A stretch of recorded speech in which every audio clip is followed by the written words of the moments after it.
Salut à tous, bienvenue dans l'encre. On se retrouve aujourd'hui pour une présentation rapide d'une réplique GBBR, d'un M4 GBBR, le M4 GHK.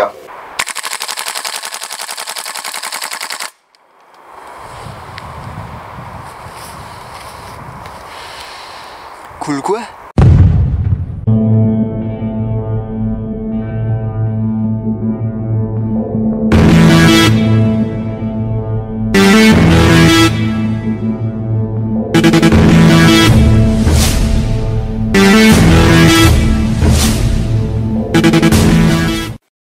C'est une réplique que j'ai achetée sur le site Samoun, Samoun qui est un distributeur exclusif GHK, pour un prix qui n'est pas donné, hein, c'est 475 $ pour cette version. D'ailleurs je remercie Samoun pour le traitement rapide de ma commande. La réplique est livrée dans une boîte en carton, pas très solide, hein. Là on voit qu'elle a souffert un petit peu du voyage. Une fois la boîte ouverte, on découvre bien son contenu.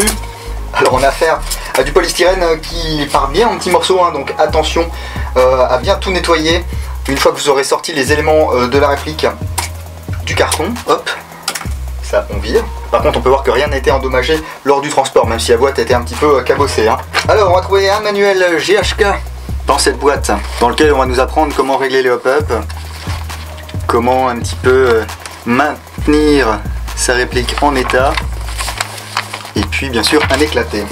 Le modèle que j'ai choisi est un modèle Keymode. Le modèle Keymode est livré avec un chargeur type GHK G5. Donc ce sont des chargeurs qui ont une coque en polymère. Ici on peut voir le marquage GHK sur le talon de chargeur, la valve de remplissage, la valve de percussion. Ce sont des chargeurs qui font leur poids, hein. On peut voir ici les traces d'injection. Voilà, c'est un peu moche, mais bon, un petit coup de cutter, un peu de papier ou de toile émery là, et puis il n'y paraîtra plus. Alors ces chargeurs ont une contenance de 40 billes, ils coûtent 45 $ pièce. Si vous voulez des chargeurs type M4 avec la coque externe en acier, il vous en coûtera 55 $. Hop, un deuxième chargeur, un troisième chargeur, la carte de visite de chez Samoun. Ça c'est sympa. La plupart du temps qu'on va commander chez Samoun, on va avoir la petite burette d'huile GHK qui est vraiment très bien pour les GBBR. Donc en plus ça dure super longtemps. Je crois que la première fiole elle m'a duré 3 ou 4 ans, hein. C'est le genre de truc, une seule goutte suffit, hein. Sympa aussi ça, ils m'ont mis des petits joints toriques pour les valves. Ici il y a une autre pièce, je sais pas vraiment à quoi elle correspond, et puis un bloc hop-up complémentaire, un petit cadeau de la part de Samoun. Donc ça c'est bien sympa. Alors c'est pas systématique, hein, donc n'allez pas vous plaindre si vous n'avez pas un petit truc en plus dans la boîte, mais c'est vrai qu'en général ils mettent un petit goodie sur un stylo, les machins. Bon, c'est sympa. Un BB loader avec un embout ici spécial pour les chargeurs type GBBR. Alors là il est collé directement au BB loader, hein. Voilà, BB loader avec un petit autocollant Samoun. BB loader qui fait entre 90 et 100 billes. Bon, c'est pas mal, vous allez pouvoir remplir 2 chargeurs avec ça. Alors attention, au début c'est pas facile, hein. Et enfin la réplique, la voilà, elle est belle. Enfin elle est belle, c'est un M4 quoi. Il y a 2 modèles de Keymode proposés par Samoun pour ces M4. Il y a le mode 1 qui n'est pas celui-là et le mode 2 qui est donc celui-ci. Le mode 1 va être un rail de 9,5 pouces. Et donc ce mode 2, eh bien ça va être un rail 13 pouces avec un canon 14 pouces et demi. Donc c'est la version longue si vous voulez entre les deux, hein.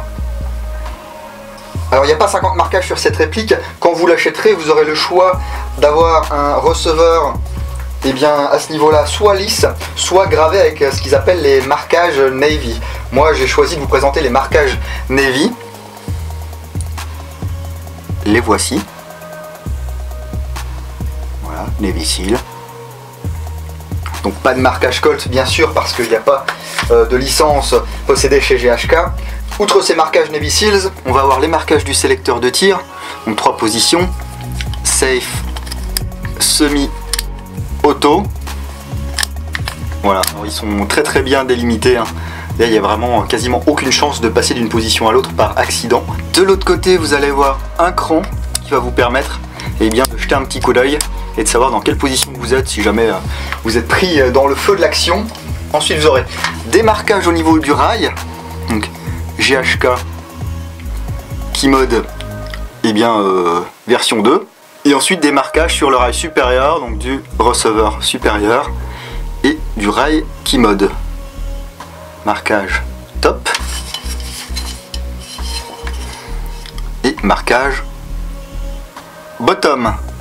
Voilà, il est vraiment très très long ce rail Key-Mode, donc c'est pas un quadruple Key-Mode, hein. Vous aurez du Key-Mode sur les côtés, au-dessus en dessous c'est un rail classique, et ici ils vont vous offrir deux extensions de rail Key-Mode, une courte et une longue. Donc il n'y a pas un pet de jeu entre le rail et le corps, là ça tient bien.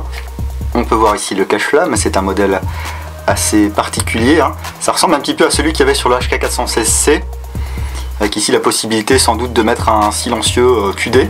Alors il est joli, mais l'inconvénient de ce type de cache-flamme, c'est qu'ils vont résonner tel un diapason lorsque vous allez tirer. Alors soit ça vous dérange et vous le changez, soit ça vous dérange pas et puis vous laissez comme c'est, hein. Au niveau de la crosse, il n'y a pas beaucoup de jeu. Voilà, un léger jeu comme ça de haut en bas, un léger jeu latéral, mais bon, par rapport à certaines répliques que j'ai testées récemment, c'est vraiment peanut, hein. Bon, c'est une crosse type M4 classique, il n'y a pas de fioriture, il n'y a pas de marquage. On va voir 1, 2, 3, 4, 5 positions pour cette crosse, et là on a un attache-sangle bien proposé, la sangle de notre choix. On notera du coup ici qu'on n'a pas d'anneau attache-sangle, tant pis. Le grip, pareil, grip classique type M4. Bon, il n'y a pas de moteur, bien sûr, hein. Par contre, il y a du polystyrène. Le levier d'armement également classique. Hop, qui va nous ouvrir le cache-poussière lorsqu'on va l'actionner. L'arrêteur de culasse est bien entendu actif. Enfin, quand je dis actif, je veux dire fonctionnel en fait. Simplement, je ne sais pas parler, voilà. Bim. Et puis voilà, on a fait le tour, hein. On va mettre un chargeur. Voilà, ça s'enclenche bien. On peut voir que quand je n'ai pas de billes dans le chargeur, eh bien l'arrêtoir fonctionne. Ah, j'avais pas fait gaffe, mais on peut voir à l'intérieur du rail, eh bien qu'on va voir ici le tube d'emprunt des gaz. Alors il est factice bien sûr, hein, mais je trouve ça sympa qu'ils le mettent. Ça renforce un petit peu, on va dire, le réalisme de la réplique. Il y a peu, je vous présentais la Marui. La Marui coûte quand même 100 € moins cher, hein. Enfin, selon où vous l'achetez bien sûr.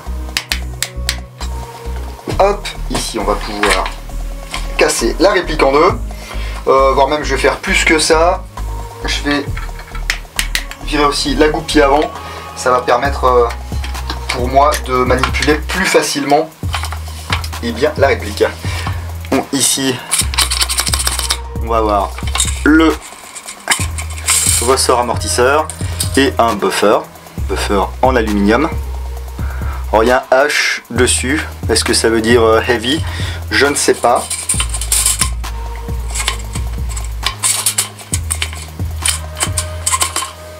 Ici un interne qui ravira les fans de modèle RD, hein, ça ressemble quand même pas mal, que ce soit au niveau du disconnecteur, au niveau des gâchettes ou au niveau du marteau, c'est vraiment pas mal, hein. Alors est-ce qu'il y a de l'acier là-dedans? Eh bien on va regarder. Le marteau est en acier, l'arrêtoir est en acier également,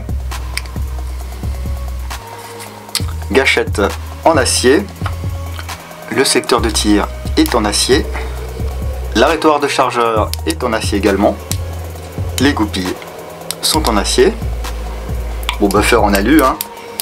Ici on a de l'acier, alu, la détente. Alors la détente elle est légèrement aimantée, donc on doit avoir un petit peu de fer là-dedans, mais je sais pas, je pense pas que ce soit de l'acier quoi. Le corps est en alu, je saurais pas vous dire s'il est peint ou s'il est traité.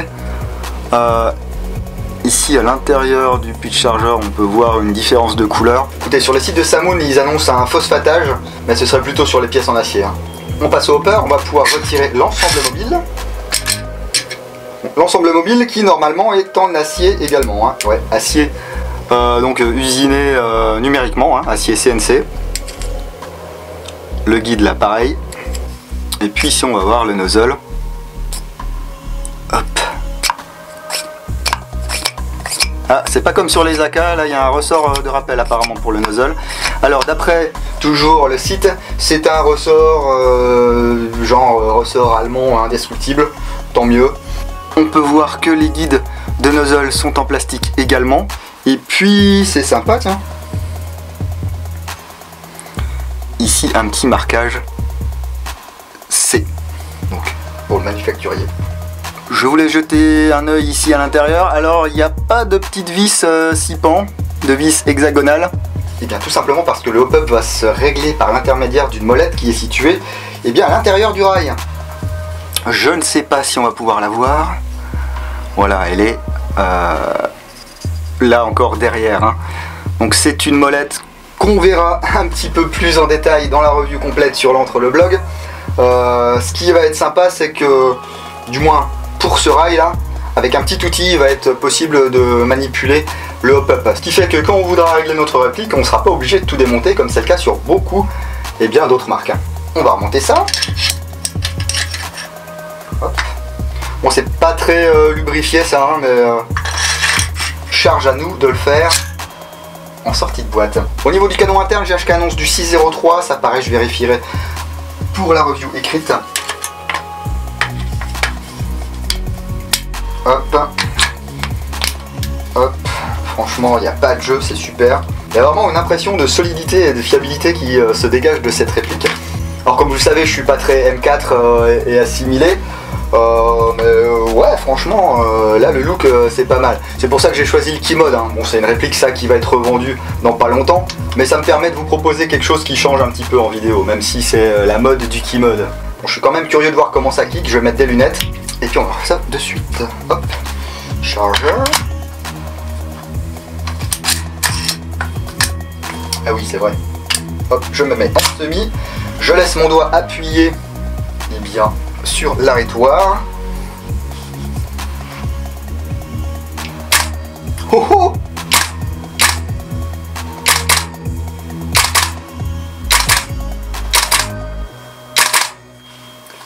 C'est sympa. Un petit coup en full, je sais pas si j'ai assez de gaz, hein, c'est... Non, là il n'y a plus trop de gaz. Avec ce genre de chargeur, quelques secondes suffisent pour le remplir, hein, 5 secondes, 7 secondes. Pas la peine d'en mettre beaucoup plus. Je termine cette vidéo avec un petit accessoire qui m'a été confié par la FEDGN en partenariat avec Atomic Airsoft.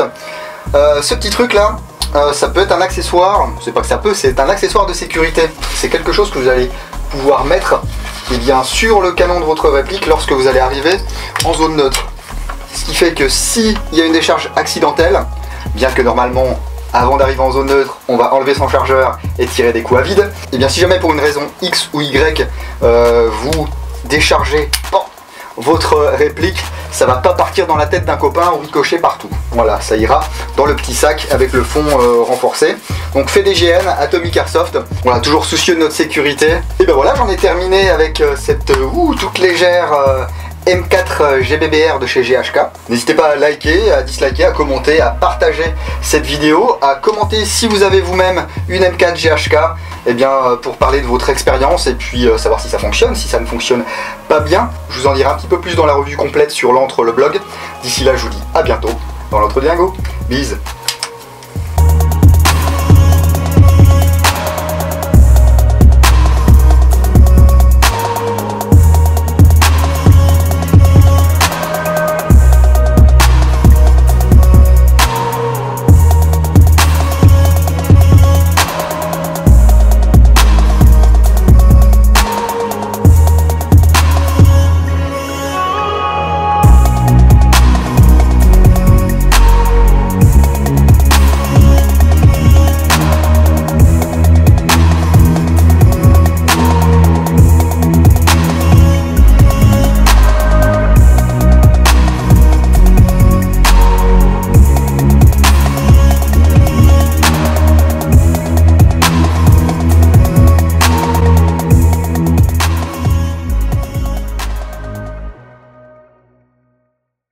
Il y a deux modèles de Keymode proposés par Samoun sur ces AK.